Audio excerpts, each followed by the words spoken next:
yêu sự đời thiết trong nhà trong chỉ sự đời nữa vậy nó bây giờ tôi cóอาหารcho cái nó này choอาหารmặt cho cái nó thì bây giờ tôi trong nó như vậy nó bây giờ bị vật thiết sư phụ chẳng chỉ tao là bây chỉ tao nó như vậy cho nên sĩ cho nó cũng sai thiết bên nó cũng thay để kể quaอาหารmặt cho cái nóอยู่ลิจาnày vậy cho xin nó chỉ bây bị vật là nó vậy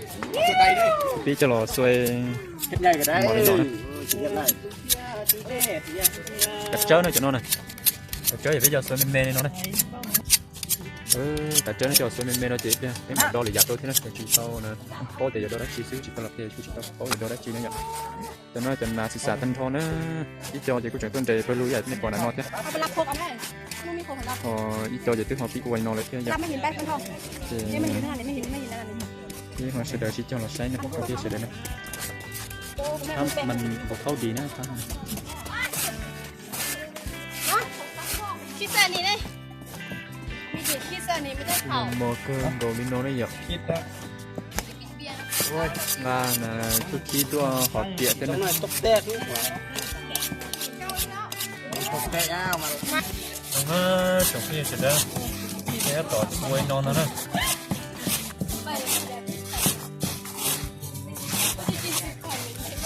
từ giờ qua đi chả làm mua tân thọ nhỏ cái lò gì hay lò mông đi qua kia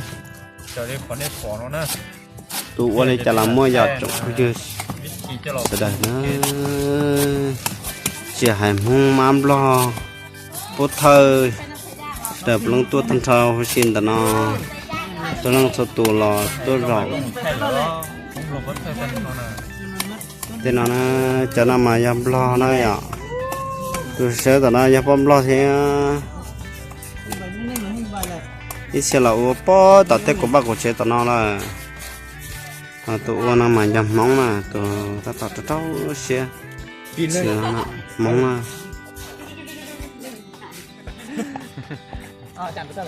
sai lum chỉ nhớ tới tờ phải nói với cái san tờ nó nó nhận tiền tiền rồi đấy nhỉ san về từ cái lùm này nó sẽ lù cả một cái tiêu kilo này cái tiêu kilo thì này cho lò tiền này thì mà mất cuốn đồ lấy giá này nhỉ bong tham mà đàn đồ 30 kgเต็มเลยเพื่อกูได้เพื่อโลนึงเนาะเพื่อโล เพื่อโลนึงเลยบ่เพื่อมันเอารู้เลยพอมันจำเลย เรื่องมันเรื่อง เหลือเลยนะ เรื่องของ3-4ขีด ตัวสั้นให้มันโตเลย30โลส่งขี้นานก็ได้นะนั่นอะไรส่งขี้นานโป้เลยเอาเพื่อไปที่กินเกิน กิโลนึงเลยบอกบ่หมดเที่ยวได้รู้บอกบ้านน้ำมองไงครับเดี๋ยวxin nó chơi mình cho rồi lấy quay nó nè chẳng thấy gì đấy nè cái sờ lên đầu cơ rồi lên đầu cơ rồi cho nó quay nó nè cái nó cái cung chỉ cung xuống lên nó nè kéo xin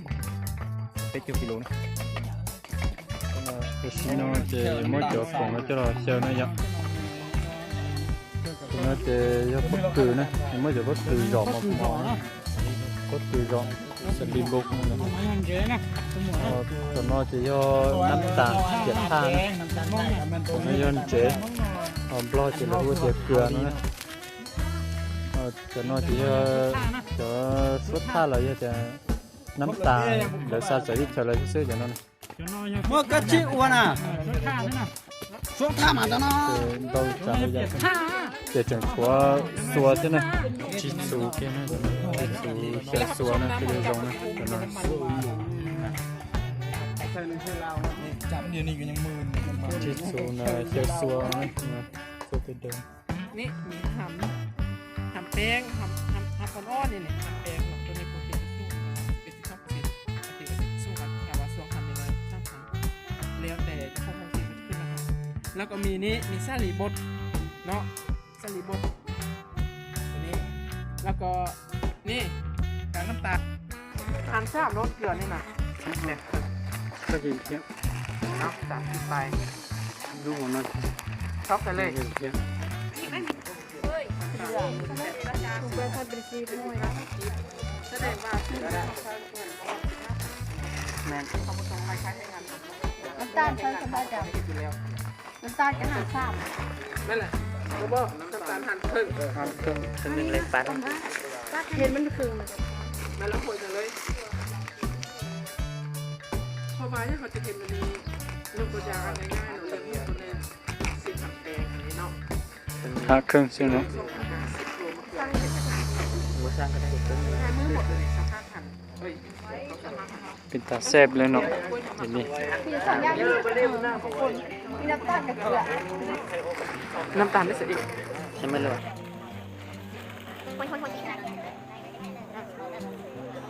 น้ำตาลมันจะเป็นอาหารของพวกจุลินทรีย์เนาะแต่ถ้ามันเป็นก๊าซน้ำตาลประเภทซี่มันจะเปลี่ยนตรงนี้เลยเอามาแล้วเนี่ยอาจารย์จึงบอกเอาน้ำตาลละลายน้ำเนาะยกเว้นมันมีน้ำอยู่เลยดินี่ถ้ามันจะเป็นจะไปละลายมันหรอกเนาะถ้าพอละลายน้ำแห้งไปเพิ่มน้ำมันอีกมันจะแห้งน้ำมันจะไหลขึ้นอาจารย์จะบอกละลายแต่ถ้าเป็นพวกวัตถุแห้งคือเฟืองคือพวกต้นผลิตเนี่ยเนาะเขาเลยละลายน้ำพวกน้ำตาลพวกเกลือนี่แหละแต่ถ้าเป็นยกกล้วยเป็นพวกผักตบจากที่พวกผสมน้ำน้ำตาลพวกน้ำมันละลายแล้วครับผสมน้ำอีกมันเพิ่มน้ำตาลที่กับน้ำเนาะละลายแน่นอนเนาะไปถึงตรงนี้มันก็ละลายเลยดิ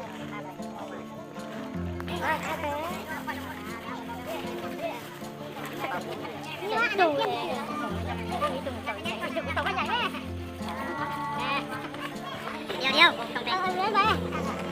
คือไปใช่เลยไอ้สีแดงมาแล้วเย้คือไปแล้วเอาไปแล้วเล่นเล่นบอลโลดเลย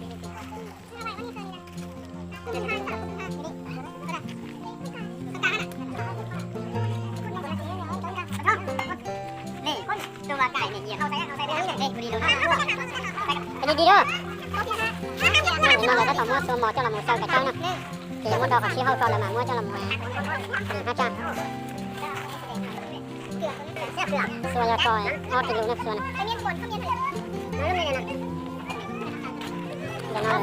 จะนั่นเลยเพื่อตอนเจ๊ก็สร้างแค่ติดคนเลยก็ได้อ๋อหรือก็จะยังไปเที่ยวกันตอนเจ๊ย่อยก็ยังตอนเจ๊ก็มานี่เจ๊ขี้เลยเจ๊คนกระลานนี่นะนี่ก็สวยจังฮะตัวกิโลฮะ2 กิโลตัว2 กิโลอ่ะ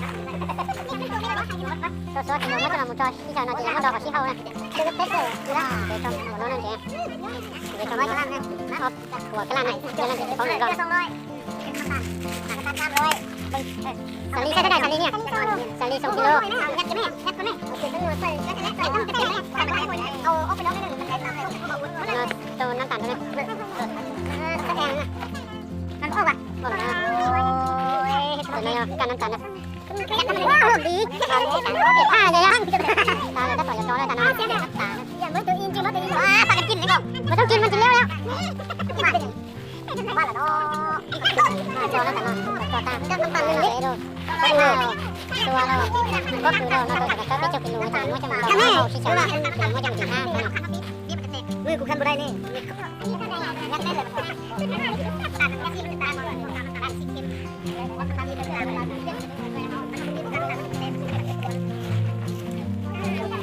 ดอกก่อนชี้ห้องแต่ยอดเองจนถึงหน้ายอดจอยชุดทาตัวจริงยอดด้านนี้กับชุดทาเราจะมาในจานต้องเจริญจะมาจ้องที่ใช้ที่จมูกคล้ายๆเนี่ยคุณยุคุณถึงคุณบริเขาอย่างโรเซอร์เพื่อนเอามีดมาเป็นซีมาหมดบอกเบี้ยมาได้แล้วแล้วก็อยากได้ก้อนอะไรที่ตัวของเราเนี่ยโอ้เป็นยังไงกันเนี่ยยังโดนก็ปีหมดยังก็มอดถอดกันด้วยสิขากันก่อนจะจุดขากันเดี๋ยวมันก็จะดังพวกเขาเรียกว่าส่วนเห็ดอันนี้แหละเรียกว่าส่วนจ้าไอ้สุดดีแล้วทำลงเห็ดเลยดีเลยนี่ก็เราปัดคอเลยนะเจ้านะปัดคอเด็กเจ้านะดีสักโอ้แล้วมาเจ้ากับผ้าใส่ชุดโตน่ะไม่ต้องไปนะนั่นแหละคุณซีกับสลี2 กิโลสลี2 กิโลคุณเขาคุณสั่งเองมาถ้าคุณเบิ่งมามันจะแตกต่างกันพอคุณซีแล้วคุณสั่งที่ลิตรคุณเท่าดิคุณสั่งจะว่าเขาเป็นอย่างไรคุณสั่งเฮ้ย3 กิโลเนี่ยของคุณตันเลยแกห่างเลยอ่ะทำสั่นเลย สุกี้เต้นะนั่นแหละพอจะระดับต่อจะสุกี้ชิปจะสุกี้เต้มันเจ๋มันหันเจ๋ว่าเลยเต้ขึ้นอย่างนี้จะจอยพอสิ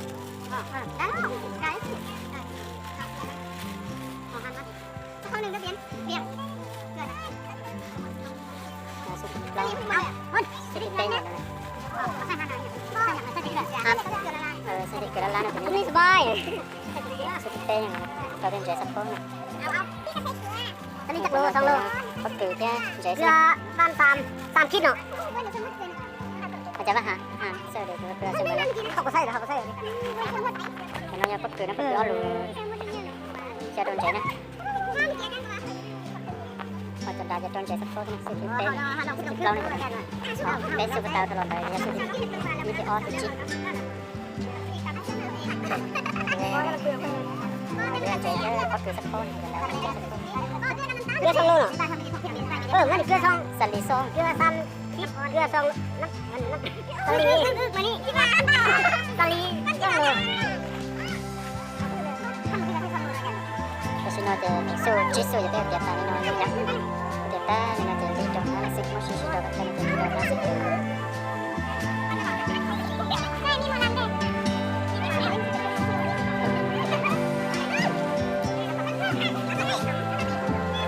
ผสมเสื้อผ้า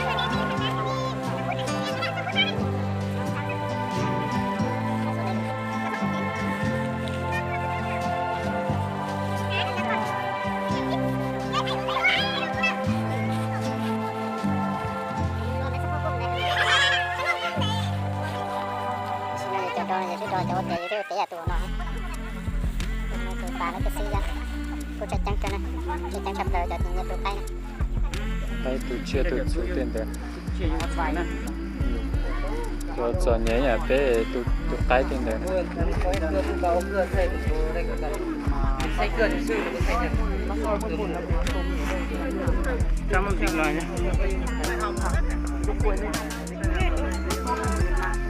Cái xin nó chỉ có tiền thôi, giờ còn cái con nó giờ chuẩn bị tiền nó lại xí cho tiền nó sạt nu, cho chơi sạt nu về phú tàu nè, tàu phú để cho nó sờ được xua, cho nó sờ được xua để cho mình phú cái xí vậy, chỉ tỏ thì mình phú cái chờ đi giờ phú xí nè, cái ua cái chơi hàm mặt như là hay cái chơi thì giờ tiền nó sẽ nó chụp hình sẽ đấy.